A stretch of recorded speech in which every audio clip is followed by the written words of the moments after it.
Welcome to the Lytes Out podcast. This is Chris Lytes Out Lytle, and this is our journey to document the history of mixed martial arts. I have brought with me my friend, the MMA detective Mike Davis, and together we will preserve the history and hear some great stories from the world in the era of the no-holds-barred. Thank you and enjoy. Welcome back to the Lytes Out MMA History Podcast. I am Joey Venti. With me is Mike Davis. He's the MMA detective. Our guest today is a fifth-degree black belt in Brazilian Jiu-Jitsu. He's got wins in organizations like Shudo, WEC, the UFC, and is a former King of the Cage lightweight champion, Javier Showtime Vasquez. Javi, thanks for being with us. Good morning, everyone.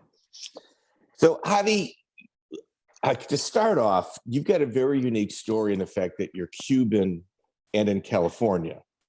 So, like most Cubans are in West Palm Beach, Miami, the Miami-Dade area, and you somehow immigrated with your family and wound up in California. Would you mind telling us how that happens? Well, we had family out here. My family was the second batch of our family to come out here. I asked my mom, how did we get here, right? And she said that we had a Puerto Rican. My grandfather, my great grandfather was a Puerto Rican. So through that, we applied through the process and were able to get in. It only took us 14 years to make it through the process. That's how long it was. When my mom was pregnant with my sister, that's when they started the process, I believe. So my sister's 10 years older than me. So, yeah. So you came here. How old were you when you immigrated to the United States? I was 4.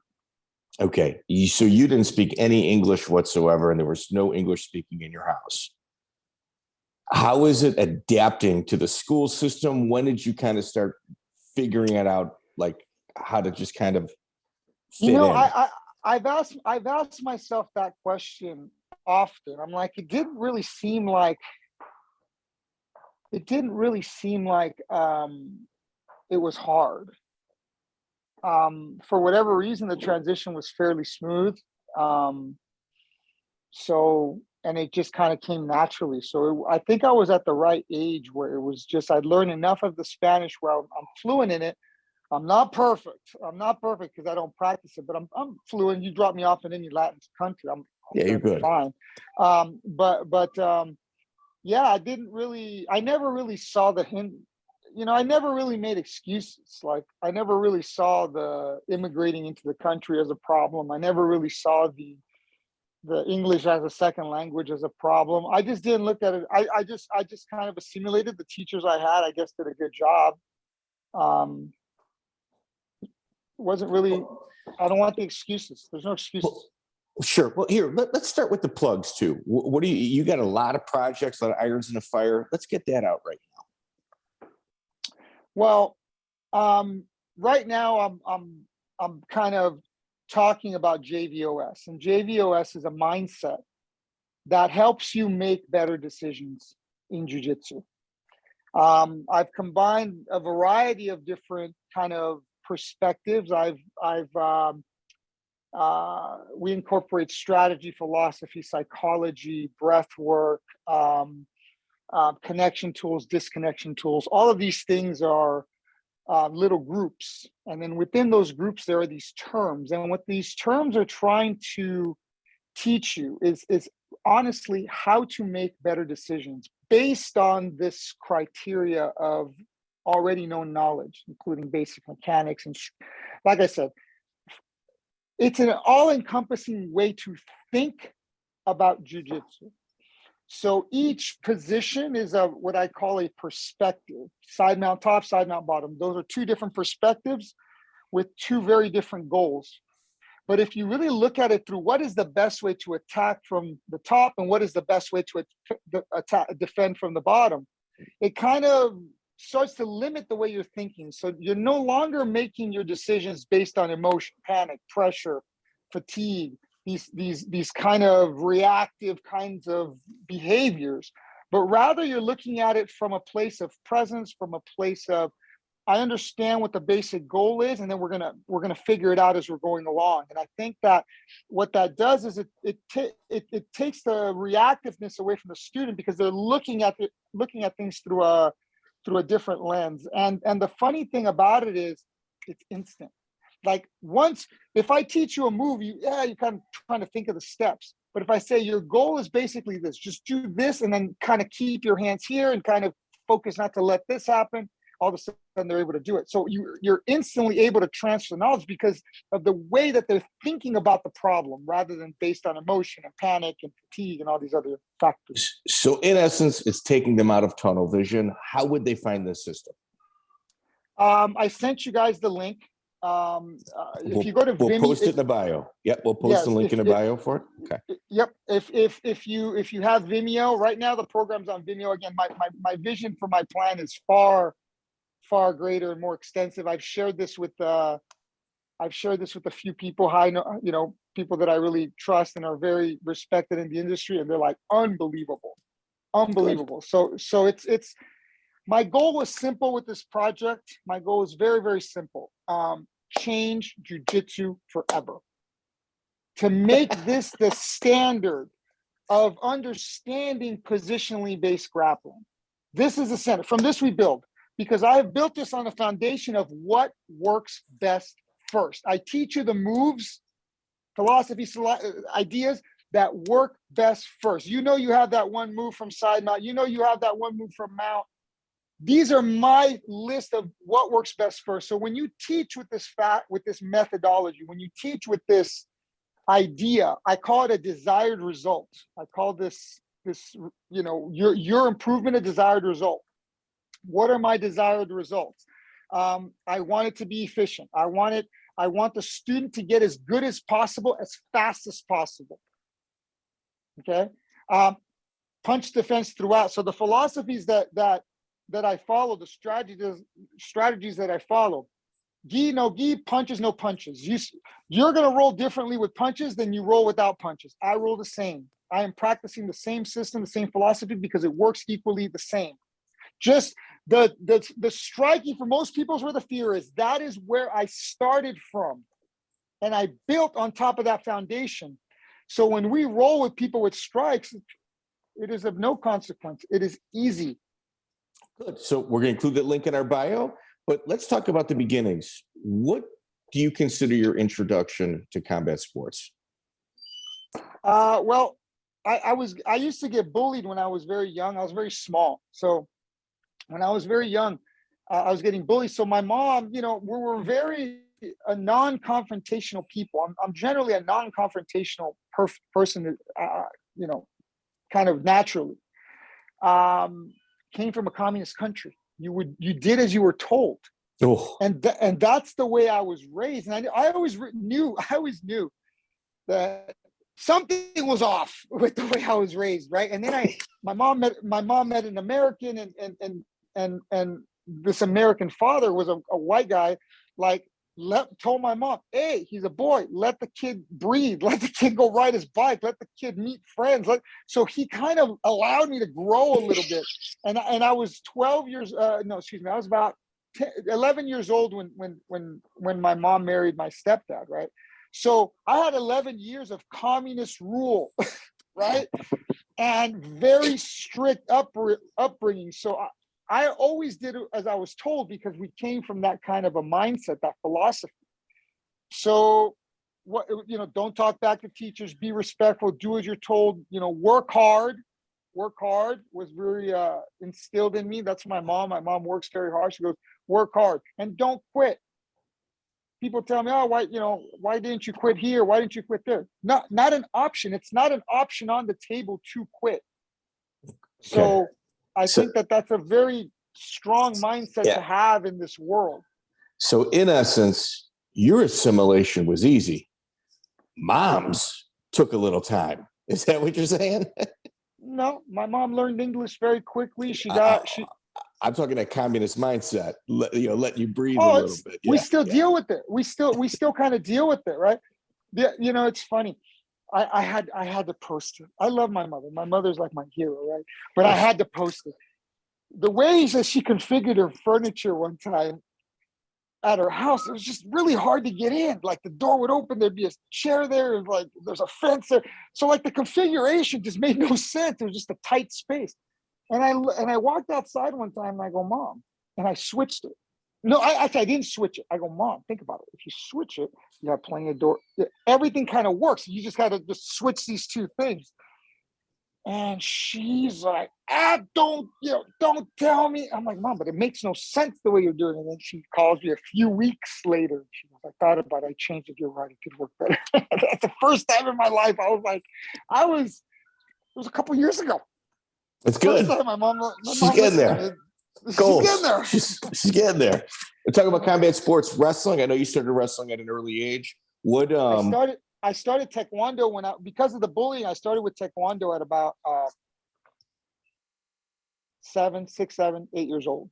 And then I was just good at it. But I ended up, my cousins quit. So then I quit. So then I didn't start again until I started wrestling in high school. Okay. So wrestling, what was kind of your introduction to that wrestling team? Pro wrestling. Hell yeah. Pro wrestling.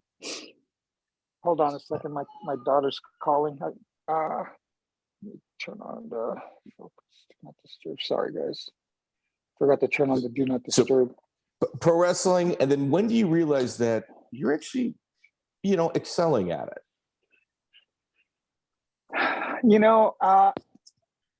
My first year was kind of like I did okay. The second year, I actually kind of improved a lot throughout the year, and I was a match away from placing at CIF. And I remember wrestling the match, and my coach telling me at the end of the year, he goes, "You're much better than you believe you are." And because I tried to for years understand that. And he goes, I remember like I was a match away from placing, and he goes, "You're afraid to win. You're afraid to win." And it was like, I don't know if you've ever had one of these statements that hit you and you start thinking about it. And he goes, "I am afraid to win." I didn't believe, even though I was far better than my opponents, I didn't believe that I should win. I didn't believe, not that I couldn't win. I knew I could win, but should I win, or should I let this guy win? And I remember in the match having these little kind of mental little situations, and it was simply a belief system. So then I went from not believing in myself to believing I can do anything. And then my senior year, I had a very successful year. I made a tactical error. I should have placed at state. I made a tactical error against an opponent who I destroyed in college. Just a tactical error. It was just a strategical tactical error, like something that could have been adjusted. My coach was sitting there like, unbelievable. But it was such a crazy run. But I dedicated myself from the time I lost that match and my coach said, "You're afraid to win," to the time I wrestled the next year. I hit every single practice. And then during this summer of just wrestling and focusing on getting better, I met a bunch of really cool guys who used to train at wrestle at a college, and it was a community college. So all like the best schools in the area would kind of go to this college to wrestle at night, Mount Sac College. I ended up graduating from there. I placed at state there. And you meet these guys from Baldwin Park, from Covina, from all of the best high schools around. They become your buddies. And it just so happens, and I'm wrestling with them normally, taking them down, whatever. I'm just doing my thing, and I'm more than hanging, if not beating all of these guys. And there was a guy named Juan. I forget the guy's last name, but he used to do something called Juan's Picks. So for the next year, I don't ever think I made it to Juan's Picks my junior year, right? But my senior year, all of my buddies, I made Juan's Picks. I don't know how Juan knew me, but apparently I was ranked. I don't know. Apparently Juan was watching me and I didn't know. So I made Juan's Picks. I think they ranked me like whatever, like 5th or 6th in the Southern section. All of my buddies, all the guys I just been wrestling with, number 1, number 2, number 1, number 2, number 1. So I was like, these guys are number 1 and number 2. So right then and there, my confidence skyrocketed. Then losing was not an option anymore. I'm like, all my buddies are doing it. I was beating their asses all summer. Well, if they can do it and they're ranked number 1 and 2, then I can do it. So, I thought my college career was far better than my high school career. I think I only lost like my second year. My first year I got hurt. I tore out my elbow. But my second year, I think I only lost like 4 times. I placed like 8th at state. No, Well, not 8th at state. I placed 7th at state. You got to remember your fourth year into wrestling, you're actually still learning. Yeah, 100%. You know what I mean? So you're still learning. I only did 3 years of high school, and then I did a year and a quarter of college because I ended up getting hurt at the beginning of the year. But I got some great matches that first year. But anyways, yeah. So that was kind of like a mental shift for me, and then I transitioned into jiu-jitsu, and then I transitioned into fighting. Well, we have certain benchmarks for people in regards to like veteran status, and one of which is June 28th, 1998, neutral grounds. Your first entry into mixed martial arts is an 8-man tournament. So you've gone from 3 fights. never having fought before, going, yeah, I'll commit to that 8-man tournament. I got it. But that's what everybody was doing at the time. At the time, Hoist did 4 matches in a night. They did. That's you didn't fight once. I remember when I'm like, I only got to fight 1 time. This is easy. I only got to fight once. This is simple. I had to fight 3 times. You got to conserve. You got to be efficient. You got to not take damage. You got to not get your face smashed in. Adrenaline dumps. 1 time. Adrenaline dumps. Yeah, adrenaline dumps. Oh my staying God. focused, re-warming up. Yeah, it's like a. If you think a wrestling tournament's bad when you got to do 5 matches, like, it's tough. You get the adrenaline dumps in wrestling as well. But when you're getting hit, it's a different animal. So your first opponent, Sean Kim, how long have you been training jiu-jitsu prior to taking this fight?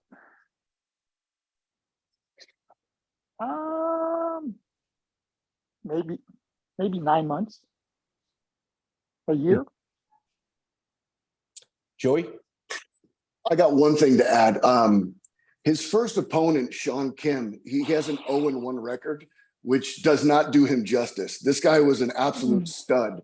He was a counselor at the Fullerton wrestling camp that I went to when I was in high school. So don't let the 0-1 record fool you. A win over this guy, it's not nothing. I think he did the Olympic trials. Yes, he did. Yeah. So you got a guy that went to the Olympic trials as your first opponent. You win by armbar. Ken Kellenberger is your second opponent. You go to a decision with him. So you've got... Who was a purple belt. I was a blue belt. I just got my blue belt.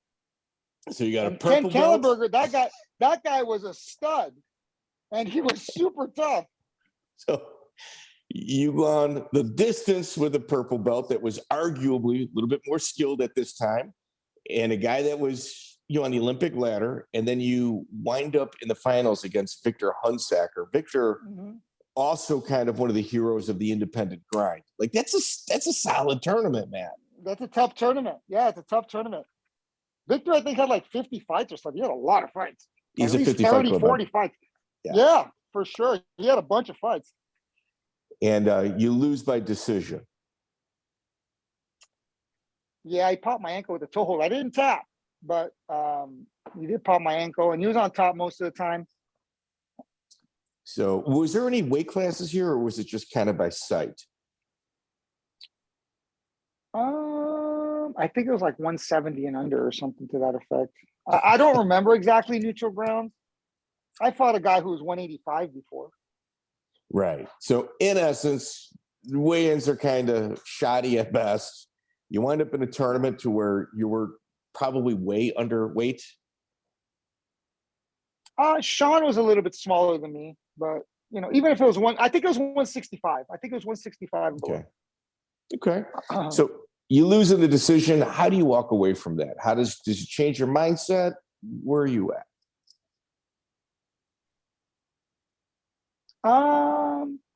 Fix problems. Patch holes. That was always my attitude with jiu-jitsu. I could take anybody down in the room. The first thing I did in jiu-jitsu was learn how to work my guard. That's the first thing. Make my guard unpassable. Carlson was asked one time, Carlson, how do I escape the side mount? Carlson, how do I escape the mount? How did they pass your guard? So if your guard doesn't get passed, you don't have to worry about all of those other positions. I mean, at the time, that's kind of what I needed to hear. So I'm like, okay, so making my guard impossible to pass is optimal. But ultimately, when you roll with elite people, they're going to get you. You know, that's what Ryron Gracie talks. Like at some point, someone's going to mount. At some point, somebody's going to be good enough to pass. At some point, somebody's going to be good enough to force you to accept that you were stuck in the position. Acceptance, right? It was very hard for me to accept. I would go hard. There was no acceptance in my mind. Wrestler mentality. Correct. Yeah. But one, as you get older, and two, no matter who it is, if you know how to do it, they will all accept. They all accept. Everybody accepts. You kind of opened the door here. I was going to ask this later on, but you started with Carlson Gracie Sr. at his gym in California. Who was in the room with you when you started? I mean, at the time, you know, I mean, Vitor Belbel, I remember when Vitor blew up, Rodrigo was in his corner, who was my instructor. When the Vitor blitzed, who was it, Feroza or whatever, Vitor was in that crowd of people. Carlson was in that crowd of people. My friend Chris Franco was in that crowd of people. So when I walked in one day, I remember it was like a Saturday, I walked in, and I'm like, who are these guys? The best fighters in the world. The Belduarte, Carlau, Murillo, Vitor, Carlson, Valigi. That was who was in the room when I was a white belt. Alan, also he wasn't in the room that day, but he was also in the room. Yeah. Actually, Alan might have been there. Man, dude, that was who I was dealing with. Dude. And I was a white belt. And Rodrigo's like, no, you're training with us. I was like, okay, I guess. Alan Goes won the Brazilian national title 7 times, never losing a match except one in overtime in the absolute division. Alan Goes was, you know, people always talk about certain competitors in jiu-jitsu. Goes' name should not be erased from that conversation. Like he was one of the most fierce competitors ever to come out of that country. Alan was amazing. I have been, you know, God is, whether I wanted to believe it at the time or not, God has been protecting me a long time, right? And I have been exposed to, by privilege and luck, I have been exposed to the highest caliber of instruction that, you know, from Eric Paulson, from Dan Henderson, from Randy Couture, from Matt Linland, from Ryron Gracie, Rickson Gracie, Helson, like everybody. I have seen and been fortunate enough to take from so many amazing minds.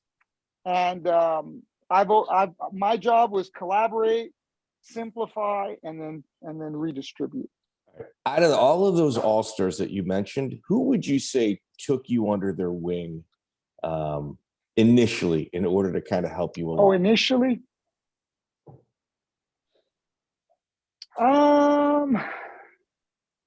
I mean, lots of people, right?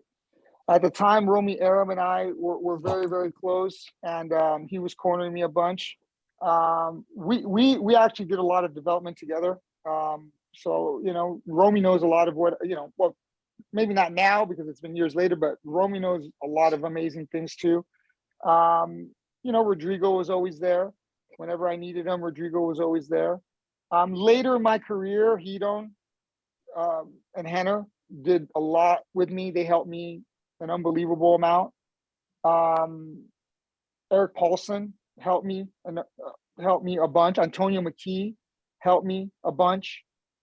Great. I mean, he's his philosophy of striking from the bottom. That was all Antonio. I've kind of mastered it in my own way, but the concept of make it uncomfortable for the guy sitting on top and guard, this mentality, certain things that John Danaher has said have really resonated with me. So I met John a handful of times, but we weren't working together by any stretch of the imagination. But again, for me, it seems to be that the idea planted in my mind with time will give me the answer. For me, anyways, it just takes time for me to understand it and think about it, and I get the answers. So you were at the Carlson gym, his first gym, the one in California. Were you there also when the split took place and Carlson closed the gym and came to Chicago? No, no, I was there right after that. So Rodrigo was one of the guys I was teaching and training at that gym, and then he opened up the gym in Whittier, and that's where I started training. And Carlson had just moved to Chicago. Okay. So the split had just, probably maybe a month or so before that. Early. Do you remember the rumblings or anything like that of what was being said? Wasn't it at the time that the guys wanted to split to do BTT? Yes. Yeah, Yep. I understood it. I don't want to get super into it because I don't know all the facts. None of your business. But, then. That's it. Yeah. Let's leave it at that. Yeah, I don't know. You weren't involved. You were just a student. No. And the last thing I want to do is a soundbite I have to edit. Let's just gonna leave it at that. No, I honestly don't know what happened. The only thing I knew about it was that there was some sort of a contractual issue, and guys wanted to go their own way. That was more or less what. Yeah, I'll get into it with them when I interview them, not you. yeah. I'm definitely not the one to do it for that. No, definitely not. All right. So your fourth fight, Luis Saracidas, you win by armbar. And then, ladies and gentlemen, right around this time, what's incredibly fascinating, and it was really before the internet became what it is. So people would say outlandish things and act as if they were true. And your next opponent, Antonio Emay, he falls into that category. Do you remember him? I never really talked to the guy, but the guy seemed a little bit weird. I don't know who he was trying to prove. I didn't know who he thought I was. But yeah, I remember Eddie Bravo was a commentator. I've known Eddie Bravo for years, right? And Eddie's like, hey, this guy says he's a black belt under Royce. And I'm like, oh, really? Does he not think I'm going to take him down? Because I think what the game plan was is if he says he's a black belt on the ground, that a purple belt isn't going to take a black belt down. But what he doesn't realize is I didn't care that you were a black belt. I'm still going to take you down. I'm still going to do what I'm going to do. But the guy, he was saying that he's a Gracie black belt and all these things. National Taekwondo champion. Well, maybe he was. Maybe he was. I don't care, but you're not going to stop me from taking you down. So what do we do? What do I do? I call Rodrigo and I say, Rodrigo, call Royce and find out if this is one of his guys. For me, it was a simple solution. Rodrigo goes, okay, no problem. So he calls Royce, and Royce is like, I've never heard of this guy in my life. Rodrigo goes, this guy's not a black belt under Royce. I'm like, so I knew coming in, and I remember King of the Cage used to do these interviews beforehand, and he did his first, and then he calls me up. And he's like, this guy doesn't, he goes, Javi, this guy's super sketchy, bro. I don't know about this guy. I don't think it's real. I'm like, it's not real. I'm like, he's saying that, so I won't take him down. So, yeah. So I ended up fighting the guy, took him down, passed his guard, mounted him, and then he taps. So Antonio Emay probably fought under several fake names. Taekwondo national champion, Hickson brown belt, Royce black belt. The guy checked all of the boxes in regards to bullshit. Yeah. And, he's and that's part of becoming a veteran. You got to have those guys on your record. I prepared for him just like I prepare for everybody else. Right. I took him just as serious as I took anybody else.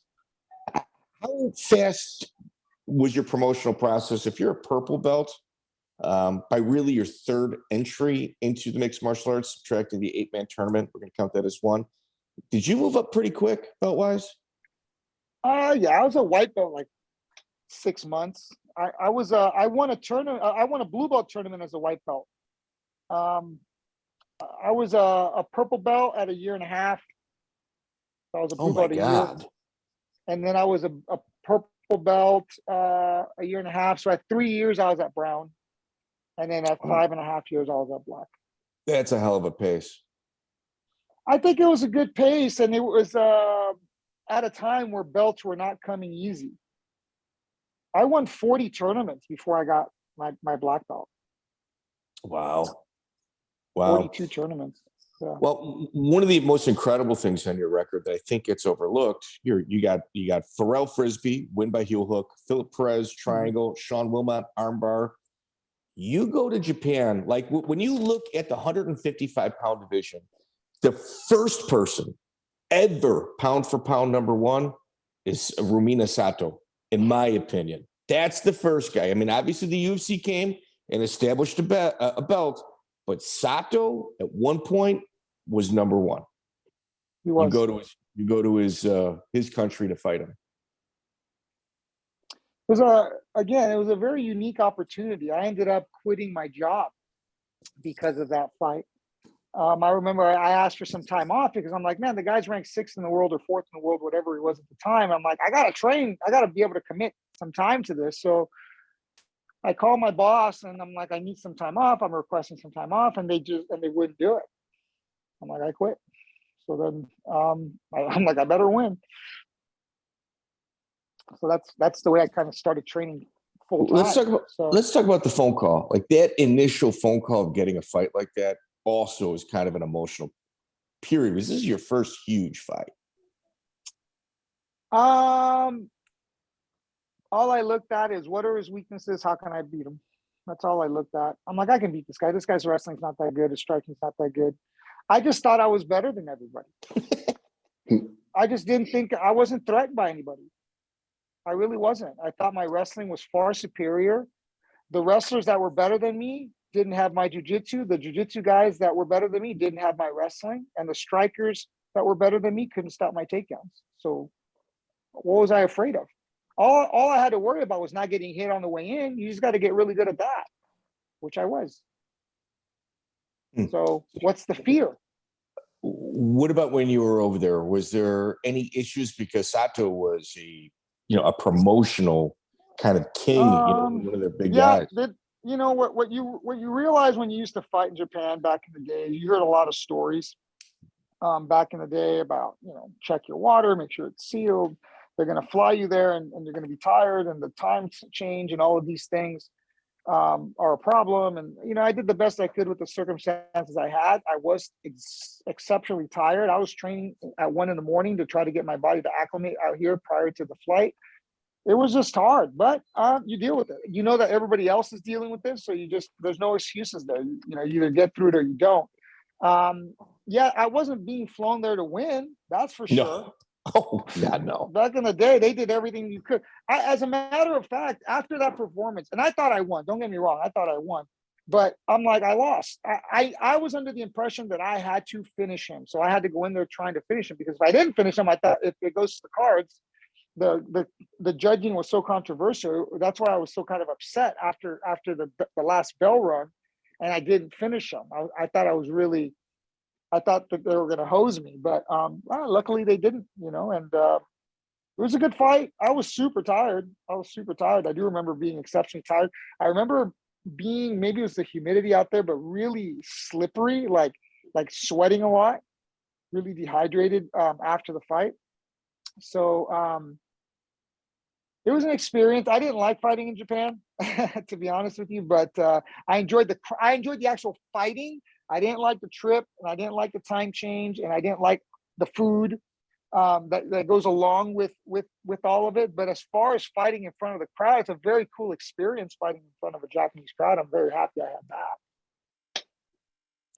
Did they fly out your corner for you? Did you have your guys in your corner? Mm-hmm. I think they flew out 2 corners. Not bad. Yeah. I've had some good opportunities. I've taken them, and I've luckily been able to capitalize on a few of them, One of the things in your background in regards to people you trained with, there's a couple of interesting names that stand out that people at home might not know about. Cody Bollinger is one of them. He was like Cody Bollinger. Yeah, when he was a kid. Cody was a kid. He was a 13-year-old stud California wrestler. And he was fighting MMA in Mexico before the age of 14. Yeah. He was one of your students at one point, right? I think he was. I think he was. I don't think he was directly under me, but I mean, yeah, he was a kid. He's a kid. I was same thing with Brian Ortega. I still look at Brian as a kid, right? Yeah. He's not. But I met him when he was like 12. You know what I mean? So It's wild. Yeah. So Cody Bollinger's father used to fly him to Costa Rica and fight him in Mexico before the age of 15. yeah, it was wild. I mean, I wouldn't do that, but more power to you if you did, Mac Danzig. Mac, yeah, he was my roommate for like What was your a while. experience with him like? Mac was the greatest roommate ever. He didn't bother you. He cleaned up after himself. He always paid rent on time. Mac was a great roommate. Mac was great. He's a very kind of stoic, kind of quiet guy. So, hardworking. He was a vegan before I even knew that veganism was a thing. He took fighting very seriously, very hard to tap. Mac was super solid. What about Betiss Mansouri? Betiss. He was my first jiu-jitsu teacher. Betiss Mansouri. Betiss was tough. Betiss was amazing. He was so much tougher than he looked. Betiss was really, really, really good. And when we got together, he was a mat rat. I was a mat rat. So he's one of the guys that took me under his wing for sure. I don't know how I could forget Betiss. Betiss was the first guy that took me under his wing. We did everything together. Like I competed. We competed. He was in my corner a bunch of times. How could I forget about Betiss? Yeah, of course. Betiss was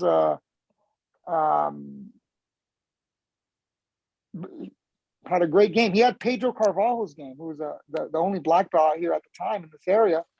And he was like his best student. Betiss was his best student. So the rumor was that you and Betiss and all you guys had bought that bar in Rancho called Margaritaville's.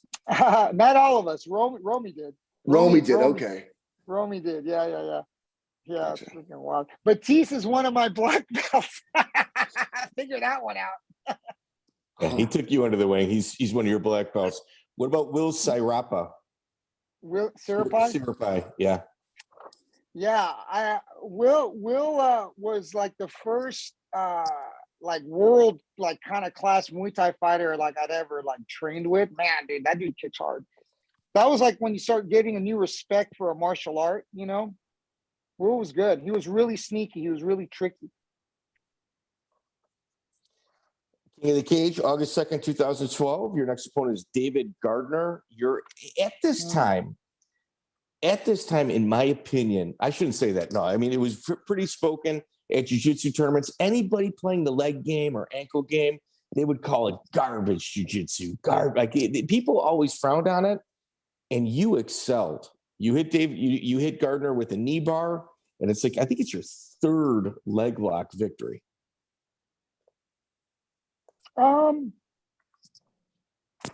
Leg locks work. So why not? I used to say the Brazilians were the best submission artists in the world from the waist up.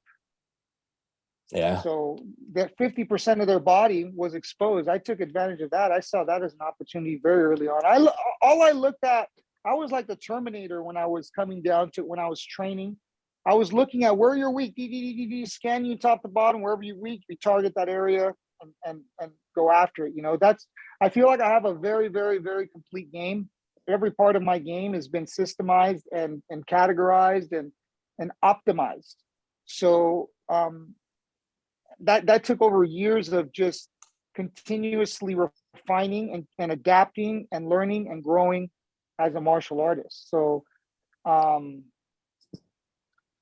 leg locks, to me, when the whole leg lock thing happened, I was just like, I've been doing leg locks for 20 years. These guys are just figuring it out now.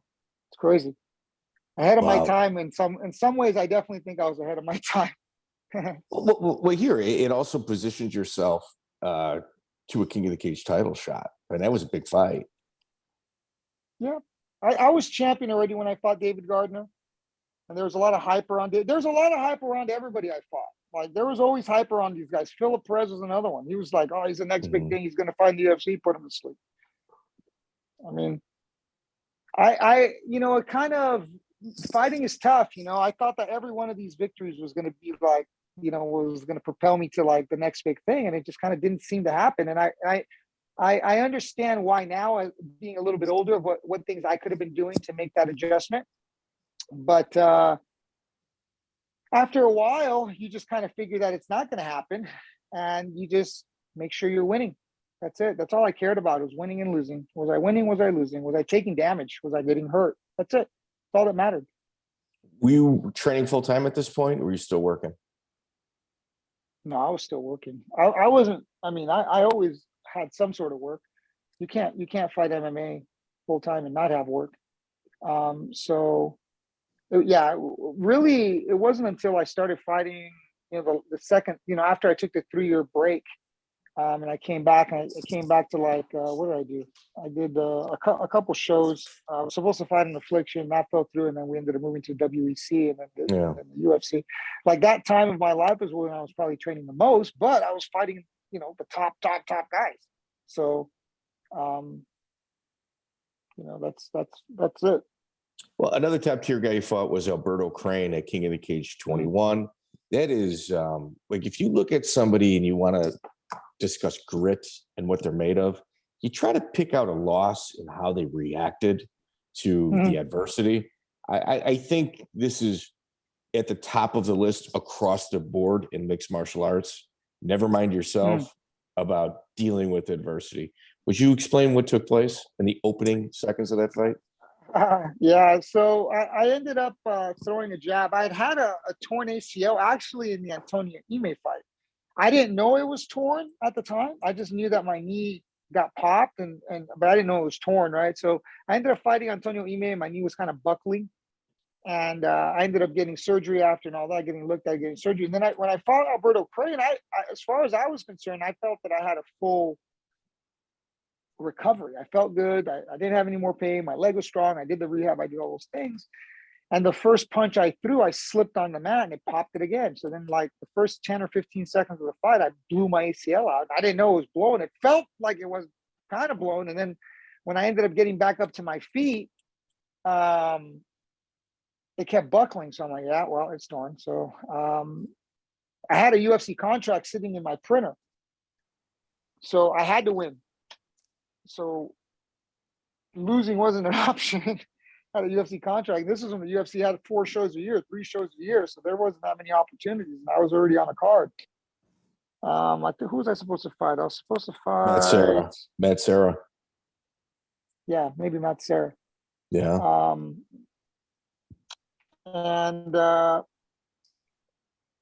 I had to win. So I thought I won the fight. People tell me no. I say, go look at the fight, bro. I won that fight. If you look at the first round, I blew my knee, but I landed more shots and I landed more takedowns. I ended the round on top. The second round, I lost. I didn't lose at 10-8, but I lost at 10-9. I'll give you that. The third round, I took him down and I won. So explain to me how I lost that fight.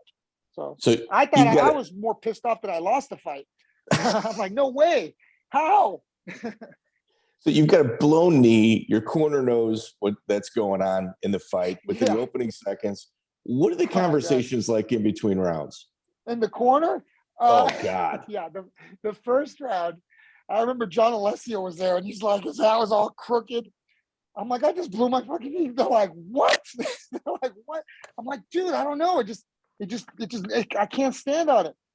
And Romy's like, take him down and ground him down. Take him down. I'm like, I can't stand. The whole game plan was for me to knock him out. Now I can't stand up.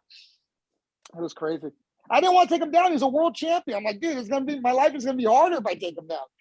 That's why the whole plan was to knock him out standing, which I would have if I was able to stand, but I couldn't. So I'm like, I had to make an adjustment, mid-fight, not even mid-fight, early fight. I had to make an adjustment where I couldn't stand. So my whole game plan, I trained for 6 weeks, 8 weeks to stand up and knock the guy out. And then this happens. It was just a bizarre night, man. But I remember getting basically carried back to the locker room because I couldn't walk. No. Couldn't walk. And getting carried back. And I remember the internet has just started. Like there wasn't anything like it is now. And I remember my friend John's wife, was texting them, and I was pissed that I lost. And I thought I let everybody down. And I was very emotional, and I'm like, I'm so sorry, I let everybody down. And everybody's like, "Are you crazy?" They're like, "Are you crazy?" They're like, "That was the most incredible thing I've ever seen in my life." And then like we got all the forums, like we're saying that was the most unbelievable. He did not lose that fight. And it was just it had such an uproar. It was crazy. Okay. The term heroic performance should not be used often. It's something that is reserved for just that. It 100% falls into that category. Yeah. Josh Gross ended up voting it Sports Illustrated most inspirational fight of the decade. It was crazy. I was like, that made me feel better because it was just such a positive wave that even in my losses, God protected me and didn't let me go down the deep end. That's the way I looked at it. Now that's the way I looked at it. Back then, I was just like, man, that's crazy that even when I lost. Same thing with the Victor Hunsaker fight. Even though I lost, I'm like, dude, he was 15 pounds bigger than you. You know what I mean? It was all positive just because of the way I fought, I guess, Yeah, and you wanted that rematch bad.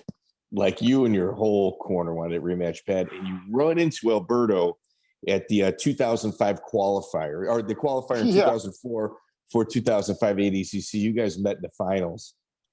No, first round. It might have been first round. No, second round. I fought Jeff Glover first round.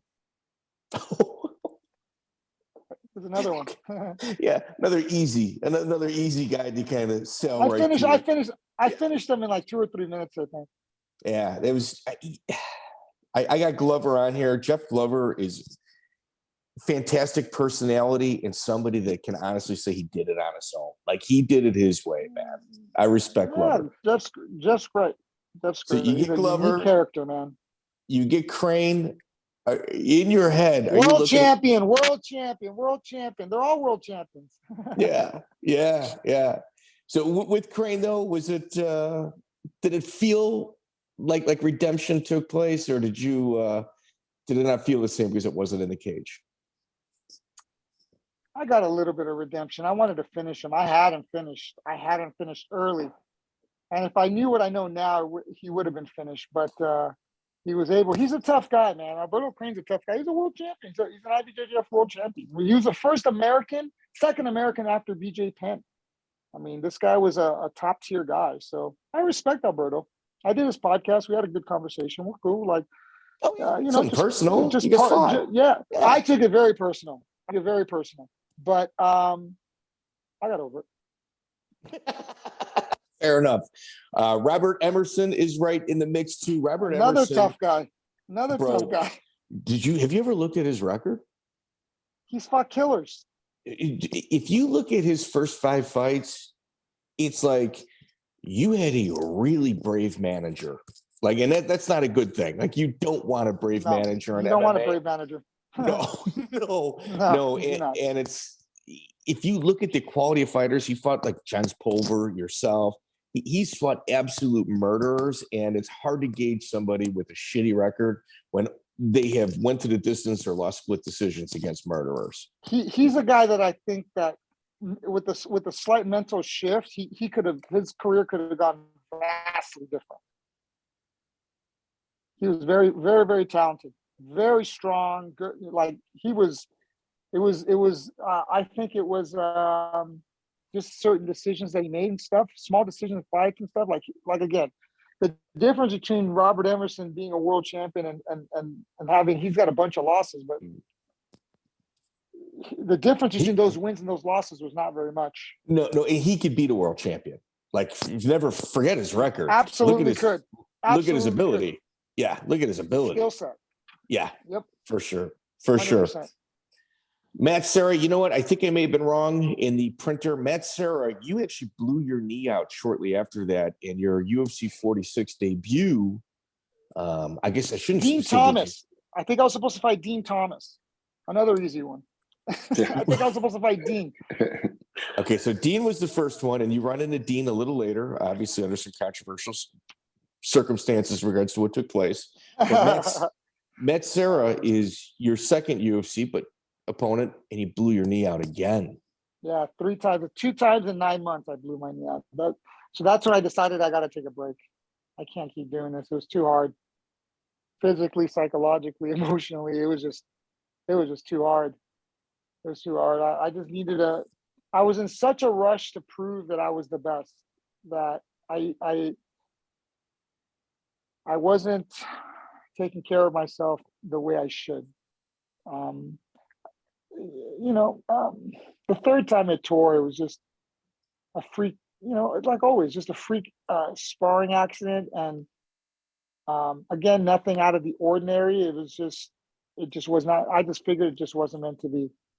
Because of the way things happened, the first time, bizarre situation. The second time, bizarre situation, right?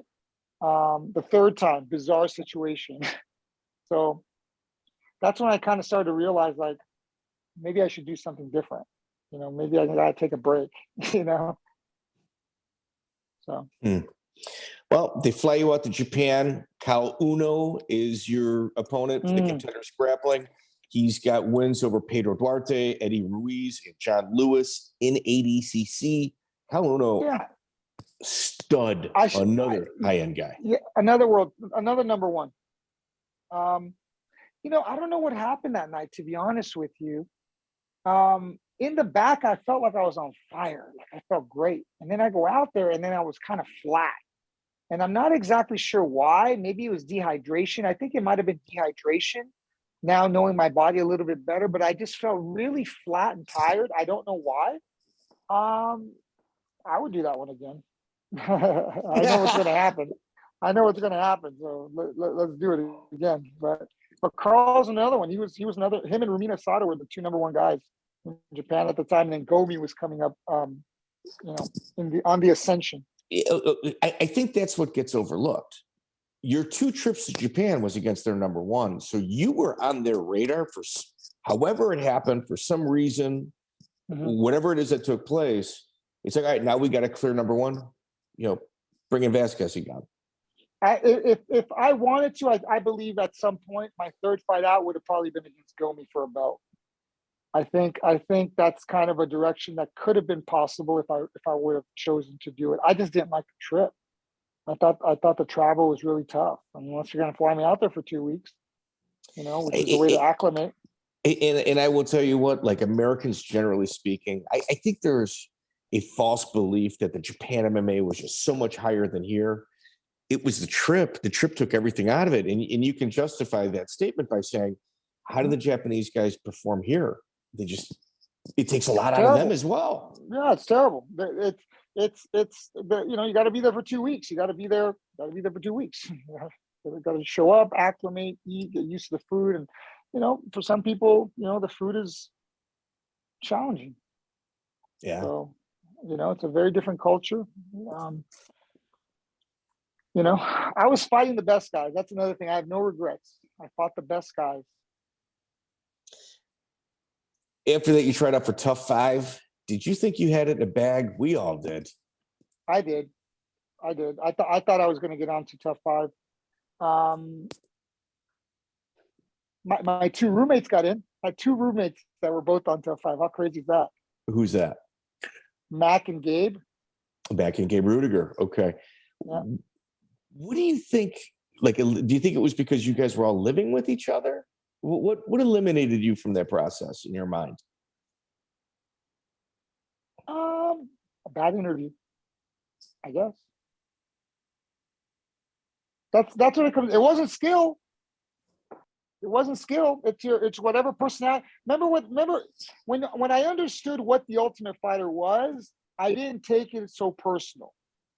Because I'm like, are you kidding me? Like a bunch of guys that I fought are on the show. Like, it made no sense. But when you understand that they're trying to cast a show, and if they're going to, out of these fighters, they're going to pick the guys, not necessarily that are the best fighters, but the guys who can fill a particular cast. A crazy guy, a quiet guy, a Diego Sanchez kind of crazy guy. You know what I'm saying? Like just unique personalities, and they highlight these unique personalities. I'm very, what do they say, meat and potatoes. I'm like, you know, I think as I've gotten older, I can maybe speak a little bit better. But at the time, I didn't even want to say too much because I don't want to, I wasn't trying to, I don't want people more motivated to fight, angry, right? I don't want people more motivated to fight me. I'm trying to calm things down and just so we can go in there just so I can get in and get out, right? So I didn't see a real benefit in talking a bunch of crap. Didn't mean that I didn't think I was the best. I absolutely thought I was way better than these guys, but I had a hard time saying that because the disrespect. It was a different time, right? It was now it's a little bit more accepted, but back then it wasn't as much accepted. Even though it did work, I chose not to do it just because it didn't feel authentic. Rudiger was your roommate. How difficult was it watching him just having an entire PR campaign, like literally like attack every level of his personality? Listen, I like Gabe. We're still friends. I like the guy too. I talk to him occasionally. You know, I remember having a conversation with him before he left, and I said, Gabe, this can change your life in both directions. I said, this will have an impact on you after the show. So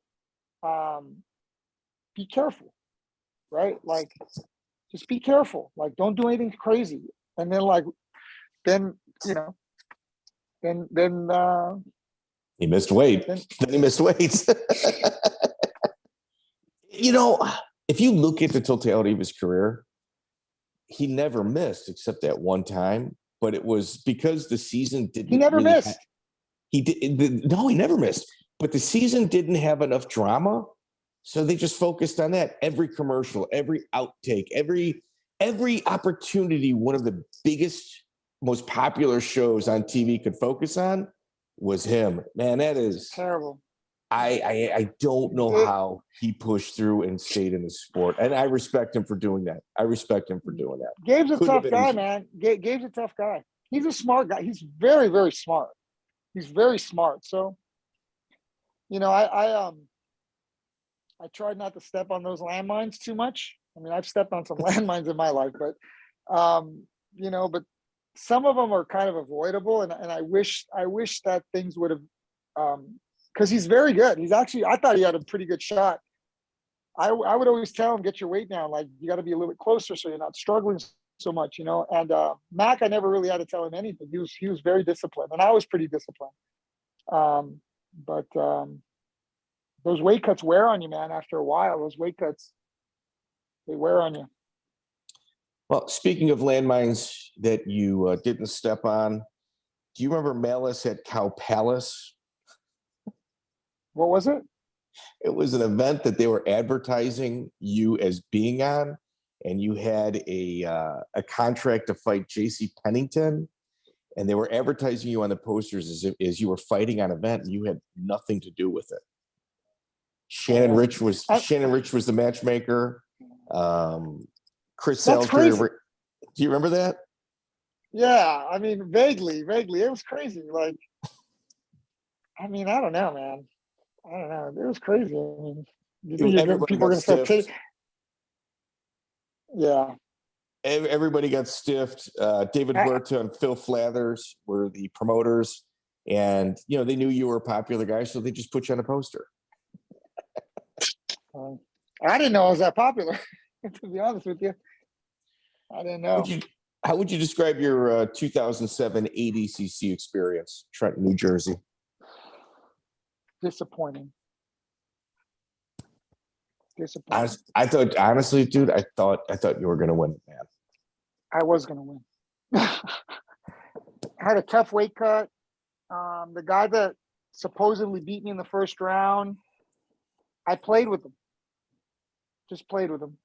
I rolled with him before. I was like, they're giving me this guy? And I'm like, and it was so disappointing. I don't even, I think it was just a weight cut.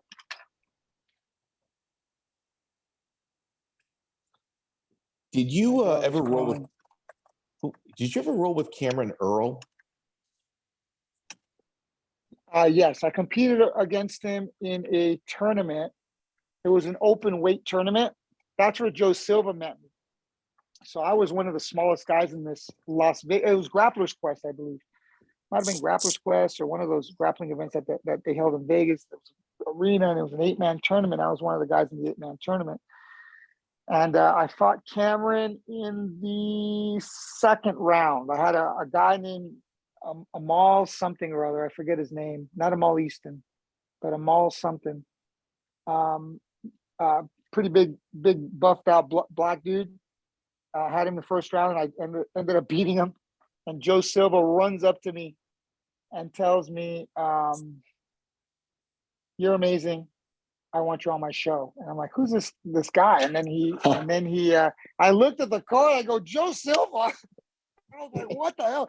I mean, the crowd went nuts.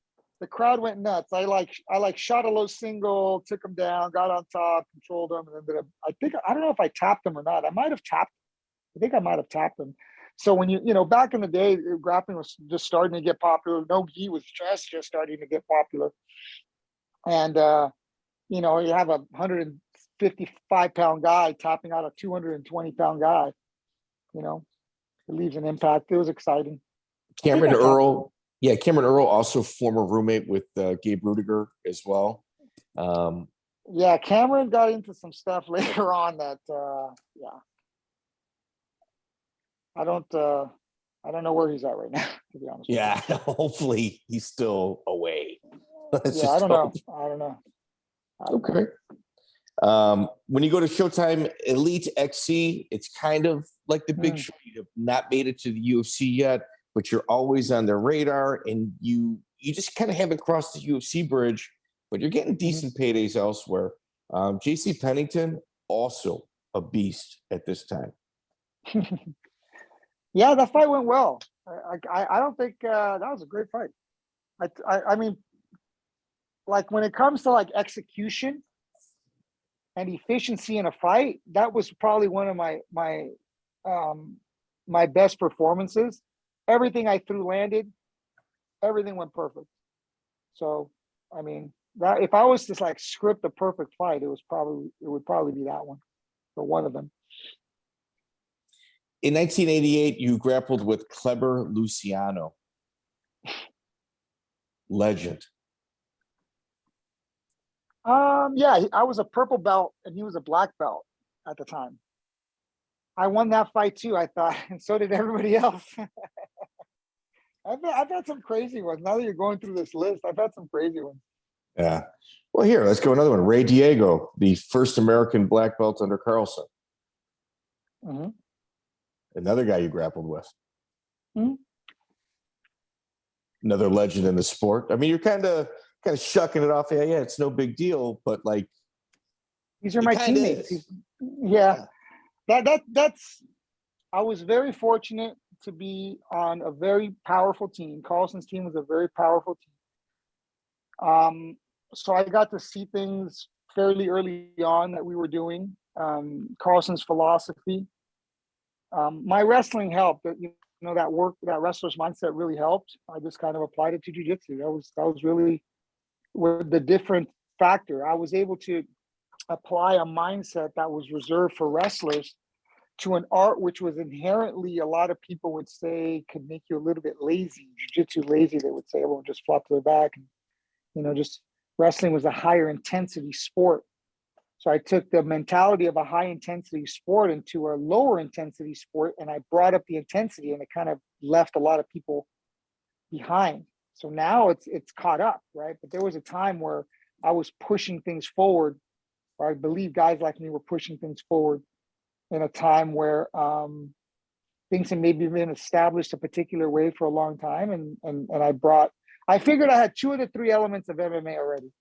By the time I was a purple belt, I'm like, I'm good enough to compete against black belts at an MMA level because I have 2/3 of the sport. And all I had to do was just round out the sport and just focus on the striking part. So that's what I did. But I kept the striking hidden. I kept developing and becoming very good. My teammates would be like, you could just be knocking people out. I'm like, nah, I don't want to. When they figure out that I can't take them down, and they think, oh, we're going to knock him out. Lots of people said that. And then I would eat him up on the feet. So Smart. I kept it hidden. Garry Tonon, also a guy you grappled with at an early age. Yeah, I'd like to do that one again. He beat me twice. I'm pretty irritated about it, but he's very good. He's very good. I mean, one of the best. What about practicing with Ray Lizama? Ray Lizama. I remember the name. I don't remember much. I'm sorry. Manny Tapia. Manny Tapia. The Mangler. Manny's great. He's great. Yeah, you hit a bunch. Like David Avila, Victor Valenzuela, Reggie Orr. There's a lot of guys. Just A lot of good guys.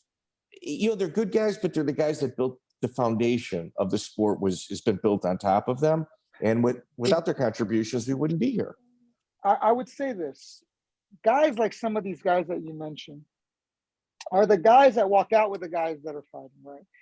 And the difference between those guys being at a higher level and them not being at a higher level isn't their skill, it's their ability to train, it's their mental mindset when the lights turn on. I was good that when the lights turned on, it wouldn't bother me and I can focus and get the job done. There's a lot of guys when the pressure's on and you just got to talk to them, just think of all the eyeballs looking at you, just think of every camera's pointed at you, just look around. Isn't that crazy? And you can start getting into their head a little bit. And some people fold, man. Unfortunately, some people just have a very hard time with it.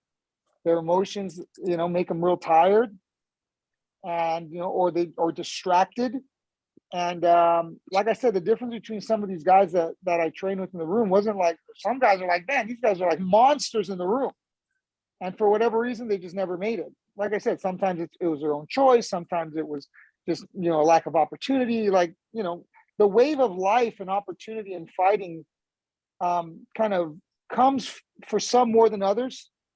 And, it has a lot to do with timing. Being ready to fight at all times is always a great way to take opportunity. Speaking some of guys opportunity, aren't. Yeah, 100%. You were supposed to fight Din Thomas June 27th, 2009. It was in Mississippi. There was some kind of underlying factors. And there was a lot of drama just around the weigh-ins. What took place from your point of view years later? As far as I know, he missed weight and they replaced him as an opponent. As far as they said that he made weight and then he got off the scale and drank something, and then when they said no, now that was not official, and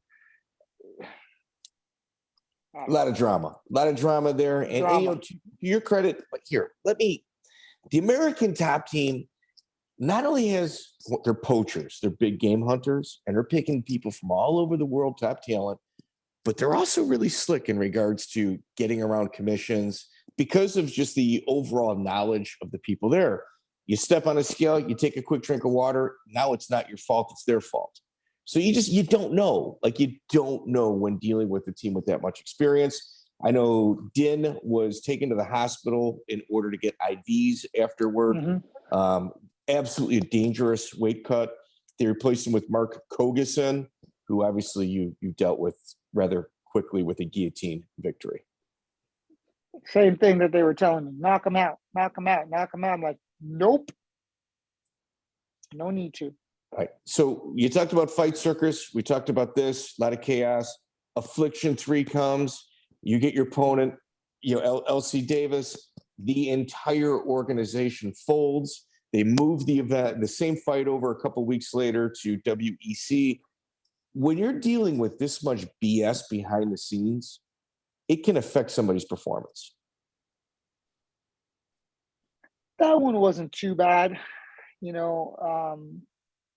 Losing the fight, expecting the payday was pretty sucky, but I mean, it was within a couple of weeks that they had rescheduled it, so I wasn't too crazy out of shape or anything. Okay. So it wasn't that big of a deal. I thought I won the LC Davis fight. I thought I won it handily, but he thinks I won it. I think, and if you really ask him, he's gonna be like, "Yeah, he doped me up." I remember him coming into my locker room and he goes, "Your stand-up is far better than we ever thought." I'm like, "Yeah, I know." So that was one of the guys that like realized, like, when you're standing in front of me, my stand-up is good. It's a lot better than you think, you know? In a 2005 Show Your Role interview, Eddie Bravo was asked to name some grapplers that have blown his mind. He listed 2 people, Jean-Jacques Machado and yourself. Really? Yes. Wow. Nice. How would Eddie's you? a genius. I think Eddie's a genius. I agree. I agree. really And do. his unique perspective on the world has allowed him to create a form of jiu-jitsu that is so cutting edge. I got a ton of respect for Eddie. Absolutely. It's the whole package. It's his whole package. You were also present when Ryron Gracie and Marc Laimon had their jiu-jitsu match. I wasn't present, but I was scouted to help. Correct. So that's when I first met Ryron. And yeah, just, I kind of gave him, he's like basically wanted to roll with me because they thought that I had a good modern style, I guess you can say.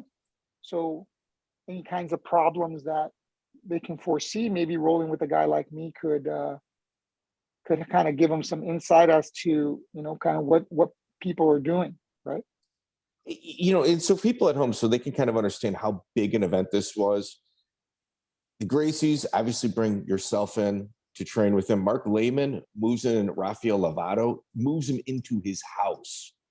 Like, this was a huge contest between 2 people with a lot of skin on the game, where both camps were thinking outside of the box for preparation.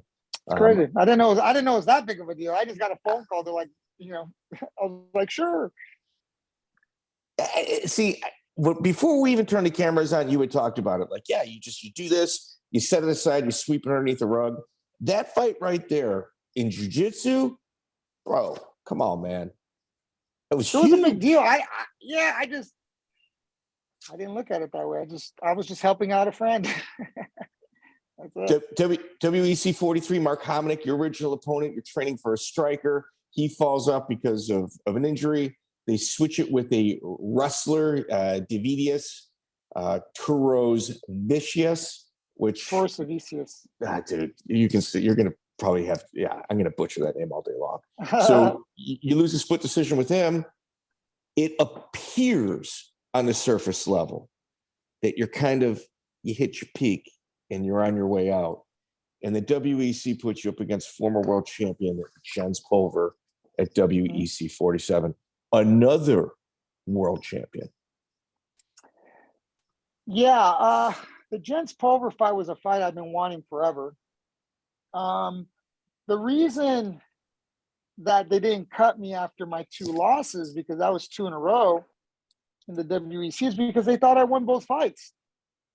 I was 0-2 and I should have been 2-0 in the WEC.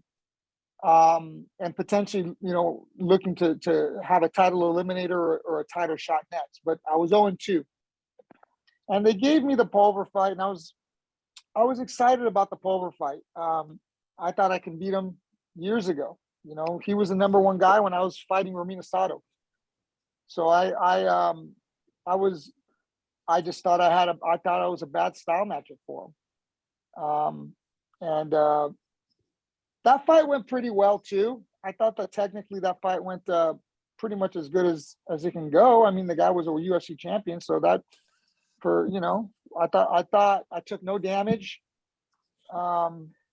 Burn I had quick. a good sweep.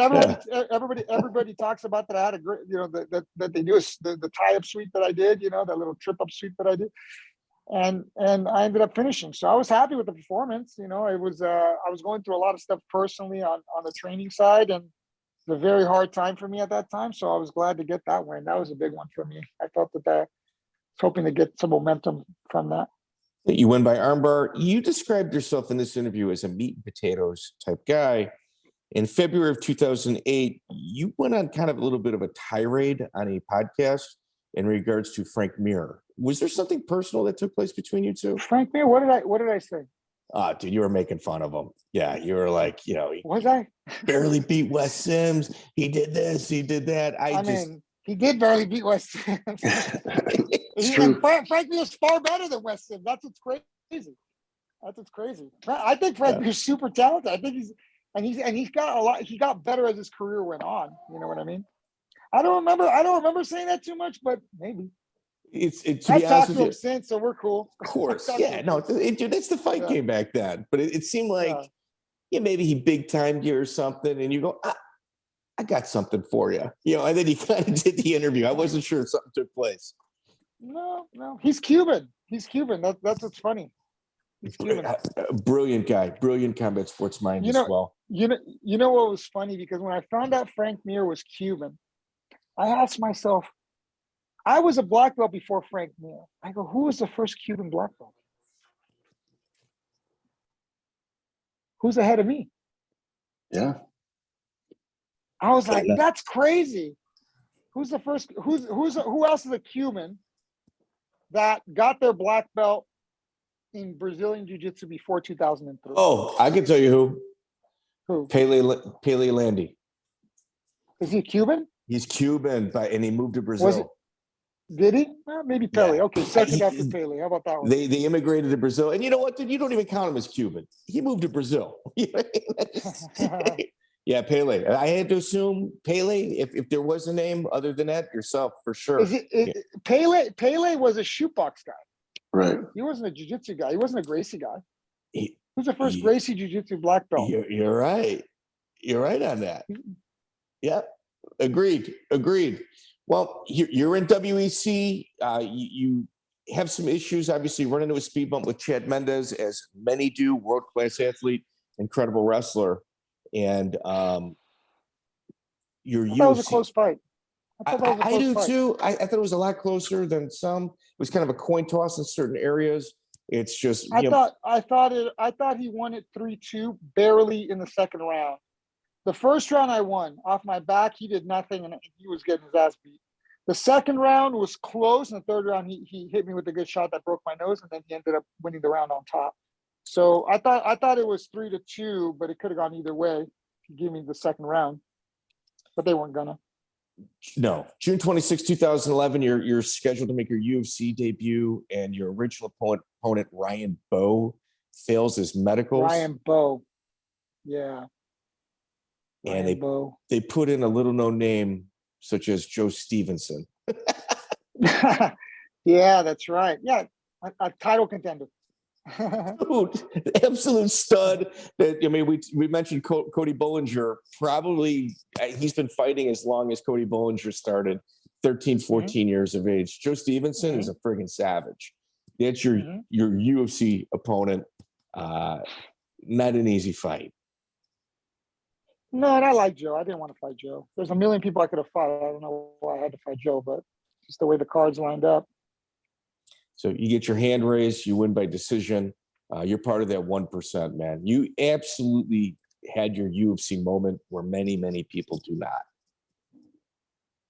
I think it's more than that. It was more than that. Not only I felt, and this was a big deal for me, a lot of people fight in the UFC and go 0-1. Who cares? You're 0-1. I mean, you made it to the show, but you made it to the show. You just got fed to some guy that knocks you out or taps you or whatever. I think it is a big importance that you fight in the UFC. Great. That's great. You have an experience. You can say that in your resume, but you have to win. So I think that winning was a big part of that. You know, and I went against a very credible opponent, right? Oh my God. So, yeah. Future Hall of Famer. I was happy. Yeah. I was happy. You know? Joe Stevenson will be in the UFC Hall of Fame. It's just he needs a little time. That's it. Yeah, he won the Ultimate Fighter. Those guys, all the guys that won the Ultimate Fighter at some point get in. So 100%. 2 UFC Hall of Famers. I'd be 2 UFC Hall of Famers. How about that? I'll give you that. The Tap Out crew. You also had a really good relationship with them. How would you describe Mask? He was great. I liked Mask. I always he saw something in me very early on too. I was one of their first sponsored fighters ever. I was like in the first 2 or 3 fighters that he sponsored. he was just a visionary, man. He just was very talented in speaking. He can give you really, he could be really present with you. He had an ability to make you feel like you were important. I remember him driving around in his Mustang and like showing me the samples of the shirts and, oh, I'm going to do this one, I'm going to do that one. And watching him grow the business, like him and Dan, both of them. I didn't know Scrape as much. I know Scrape, but not as much as Dan and Mask and Charles. But they made it, man. They did it. I was always super proud of them. I'm the kind of person that, like, if my friends make it, I'm not like hating on them. Like, No, great. Like, I figured out how to get there too, right? But they made it, man. They got to travel the world, made a big impact. It's very unfortunate. I went to his funeral, you know.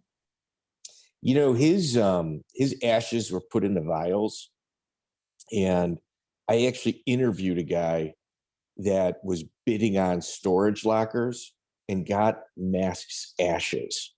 Wow. So like his family like sued in order to, I'm not gonna say family, let's just say people sued in order to get the ashes and get the remains and all that. And whatever it is, the money that they spent, they lost it in a storage locker bid. Yeah, the guy turned everything over to the Tap Out crew. So they're where they're supposed to. Well, he's where he's supposed to be. 2006. Yeah, it is. In 2006, you won the Gracie Worlds. I mean, Jeff Glover, 28 minutes into a match, you land a footlock. Is that what happened? That's what I read. I don't even remember. Yeah, I know. I beat Jeff 2 of 3. It should have been 3 of 3, but 2 of 3.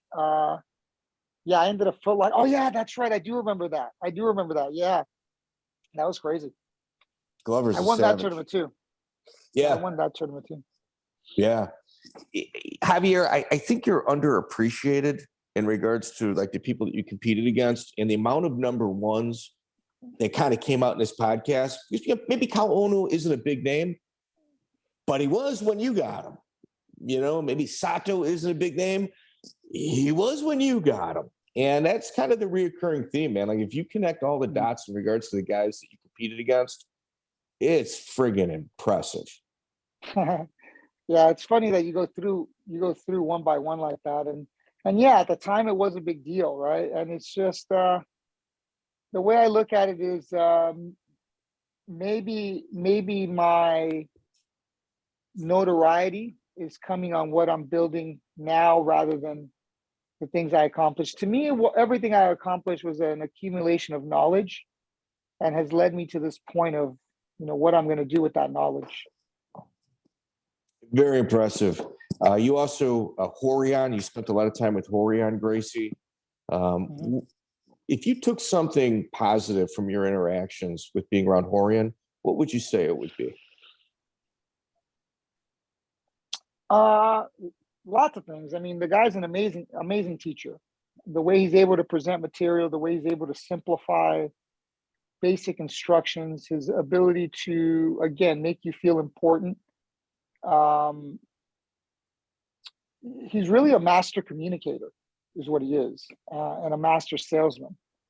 So he just has a confidence about him that's very kind of like it attracts you to him, right? There's a certain confidence and a way of presenting that's very appealing to people, But he the way they simplify jiu-jitsu is very unique. Like when they say Gracie jiu-jitsu is different, I believe it. I believe it is. I believe their philosophy. I believe it is different. I'm not saying it's better or worse or whatever, but it is definitely the environment that they create for the students, the environment of the history, the respect for the history of jiu-jitsu, the respect for the body and nutrition and the way that their lifestyle. I think there's a lot of positives that you can take away. There's lots of things. He's contributed a tremendous amount to the world and to the jiu-jitsu and the world in general, I believe. Oh, he's changed many lives. Speaking of changing lives, I think we'd be remiss not to bring up Rodrigo Medeiros. As somebody obviously that played a huge role in your life and your development. Would you mind commenting on him, and then we'll wrap this up? Yeah, Rodrigo's great. I think he was always there when I needed him. Like any help, like anytime I've ever asked him for help, he was there. He needed training for ADCC. I was there for him. Like we've had a very cool relationship. I think he moved to San Diego, so it made it a little bit harder to stay connected with him. We were out here and he was out there, but he's great. I just saw him. You know, it's funny. It took us about a year. It took me about a year. Are you there this weekend? No, I'm traveling. Are you can you come next weekend? No, I got to do this. And so we were kind of always back and forth for about a year, and I finally ended up going out there and seeing him, and got to train with him a little bit, and it was nice to see him. I think I have a deeper appreciation for him being a little bit older. I think I was a bit selfish and tunnel focused when I was younger, and maybe didn't appreciate people as much as I always appreciated Rodrigo, but like, I don't know, maybe as I've gotten older and over the past several years in particular, like appreciating people and opportunities a little bit more, just being a little bit more present with people in the moment rather than kind of overlooking and sweeping things under the carpet, which I have a tendency to do. Yeah, so then he's like, come next week, I got to promote you. So then I went. It was funny that I ended up going back-to-back weeks to San Diego, but Carlson Jr. was there. So we had me, Carlson Jr. and him had lunch. Mike Powers as well. We all had lunch. Carlson's wife. Oh. It's nice. You know, like I said, I've been very blessed to be able to connect with such amazing people, like really historic people. And the fact that you know, I'm hoping that with the work I'm currently doing, as well as the not notoriety, but credibility. I believe that my career, at the very least, I can say that it has given me incredible credibility to speak, and the way I speak about what the techniques that I believe and the way I fought and everything else, because not only am I saying it, you can go look at 21 fights, 25 fights that I've had over my life, and you can prove it. Like, oh my God, you were doing this back then. You were doing this back. I go, exactly the way I show you is exactly the way it worked on the best fighters in the world. So I have a very high confidence in what I do and what I teach, because prove me different. Get on the mat with me and prove me different. And that's it. I've always had that line. I think a lot of people never really called my name in competition because they know I would call them back. I wasn't afraid of rolling with anybody. You think you can what? beat me? Come and beat me. I will say that, like, in call outs, dude, I'm like mentally ill. Anytime somebody calls somebody out, I make a note. I make, you know what I mean? That's a question. That's an interview question.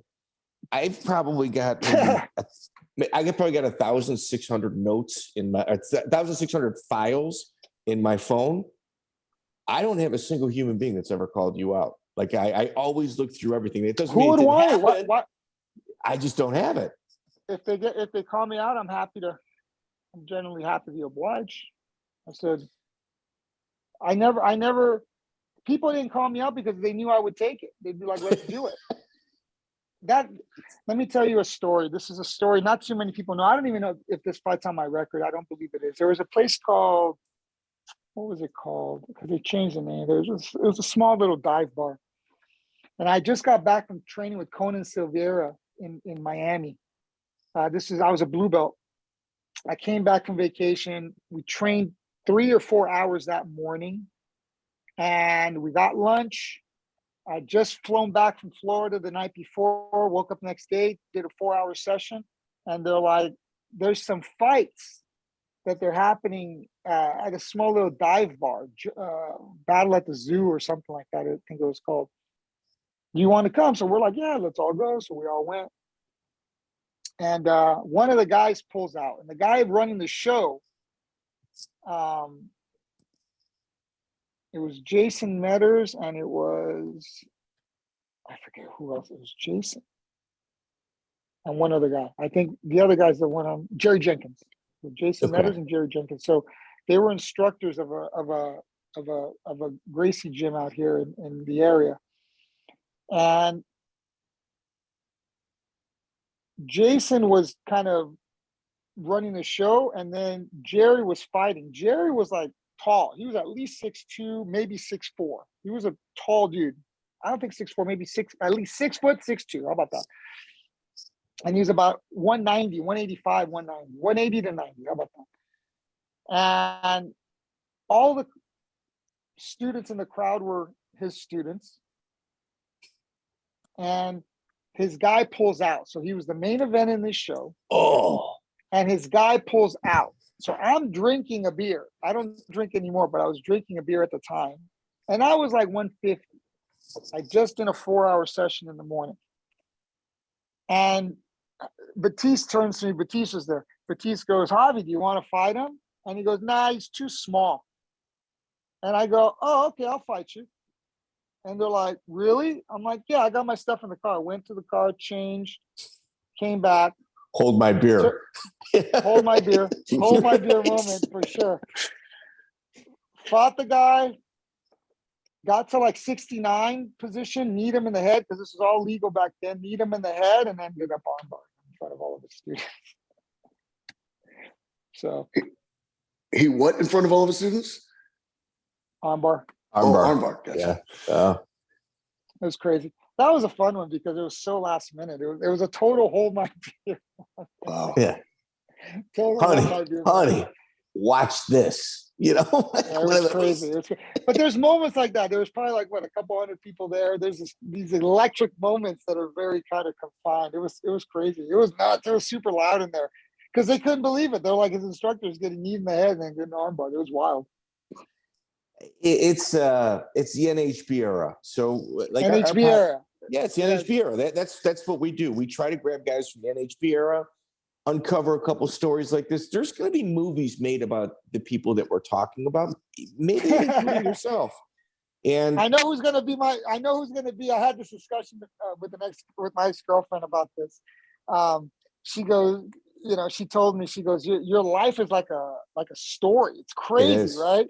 Yeah. And she goes, she asked me, like, who would you want to play you in this story, right? And I had already kind of thought about this when I was going through my illness, right?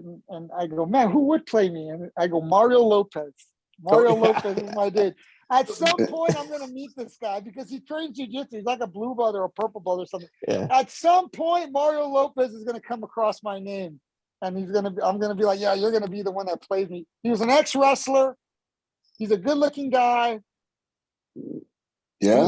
Maybe Mario Lopez, but a little bit better looking. He might need to go under the knife, in order to accurately play you. Come on. So no, Joey, this is fantastic. Joey, you lined this up. Sincerely appreciated. Is there anything you'd like to close with Javier? Hey, thank you very much for your willingness to come on. Javier, is there anything you'd like to close with? I'm just I'm just very grateful to still be here, right? I think that life moves so fast, information is moving so fast, and what I'm trying to do now is just enjoy the ride and don't worry so much about the ending, right? I take every day, do the best you can every day, work hard every day, do what you love to do. I know that sounds crazy to some people, but some people actually really like their jobs and coming to work.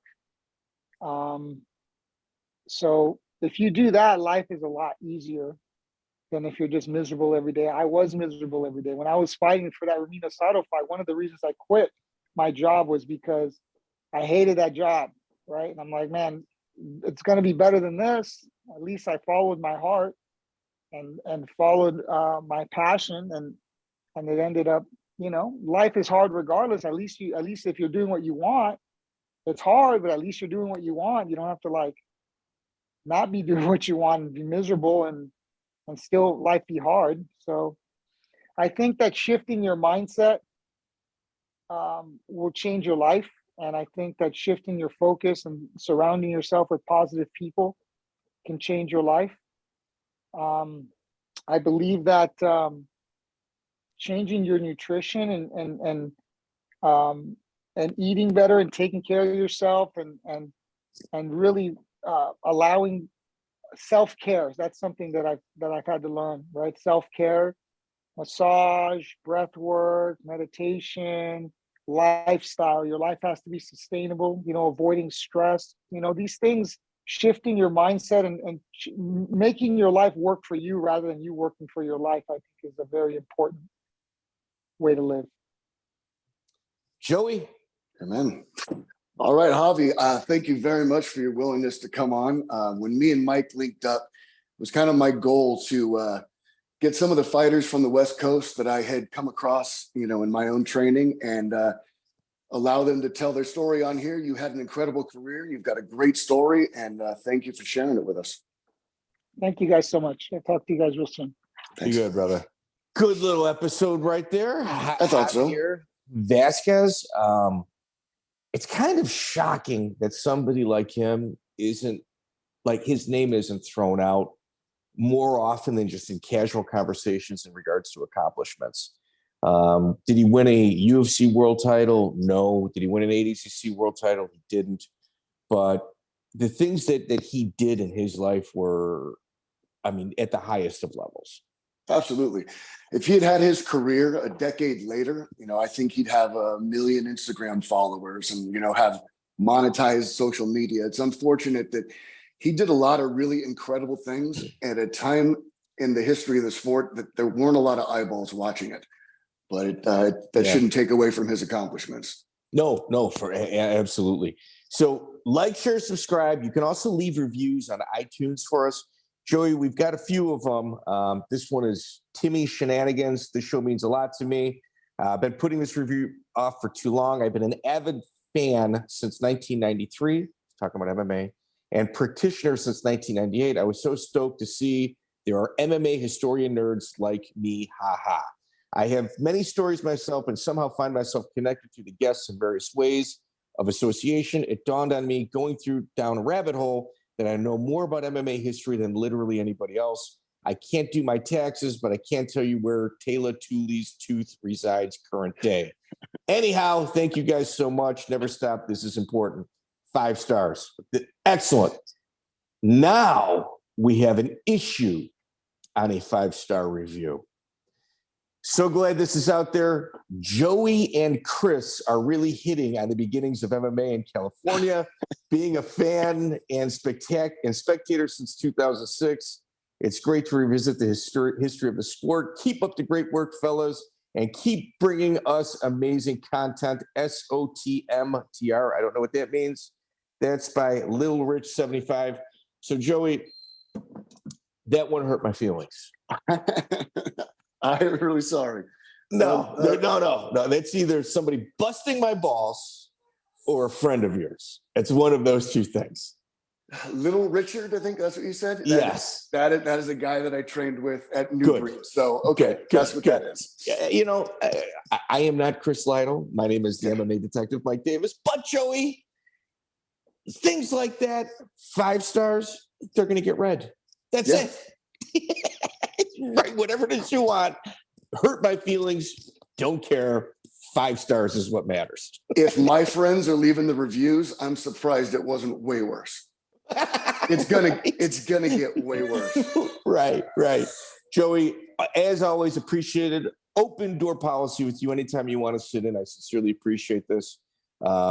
Ladies and gentlemen, if you're watching on YouTube, please leave comments. It helps with the algorithm. There's somebody that's just putting numbers down of what view they were. Perfect. It helps with the algorithms.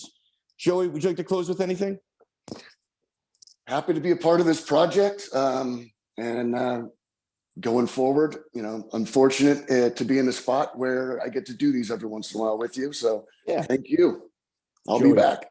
Look forward to you. And dude, I think we're going to be texting like 2 women at a coffee shop throughout the day, regardless. Usually. So, usually. So good. All right, brother. I'll hit you, man. Be good. See ya.